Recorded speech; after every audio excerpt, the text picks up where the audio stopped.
Mr. Speaker, ladies and gentlemen, the motion today wasn't this House as the feminist movement regrets or would ban pornography. This debate is about the feminist movement and their particular interests. There are 3 reasons why their side cannot take this debate. The first is in terms of level of responsiveness and evolution of case line, because we responded to their best case situation. We told you that anything can have negative effects if used irresponsibly. Addiction and objectification aren't exclusive to pornography. We think that smoking cigarettes, drinking alcohol, eating samgyeopsal, and generally any form of vice that somehow stimulates your dopamine actually could be addictive. But this debate isn't about whether it's addictive or not. This debate isn't about banning pornography. This debate is about whether or not it's in the interest of the feminist movement to celebrate and consume these particular pornography, which are created by women and for women. We recognize that addiction could be a harm, but we think that it's a wash and value neutral because on both sides you can get addicted, but at least we push the lens and definition of porn, which is largely continuously innovated and developed.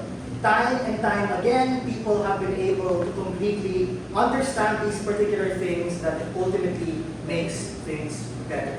Secondly, we challenge the lens and definition of pornography. This was the frame battle that kind of happened.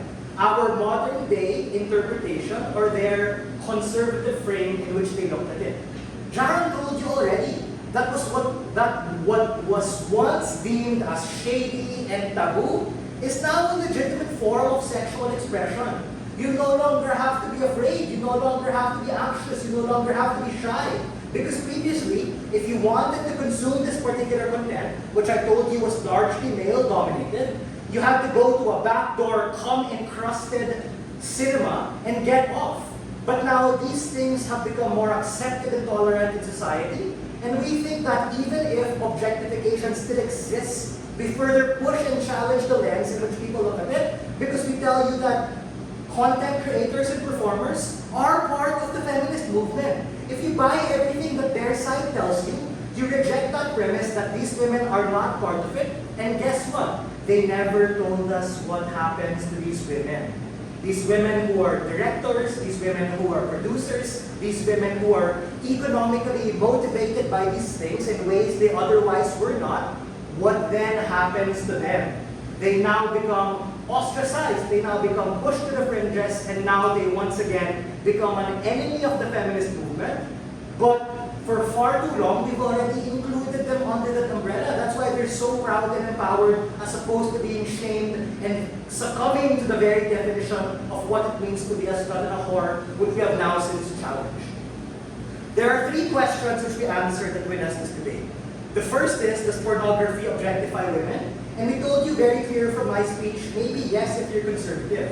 But we think that if the feminist movement takes it under that umbrella, you challenge the lens of objectification, and you now push these particular ideologies against that, and now subsume these particular values. Secondly, is addiction bad and exclusive to pornography? No, it's not. We think it's addictive. That's why it's particularly good that we're able to actually empower these women with their particular careers. The more you actually jerk off to that particular material, the more views and likes and comments you have, economically empower them in ways they otherwise were not empowered before. They're now able to feed their families, they're now able to feel safe.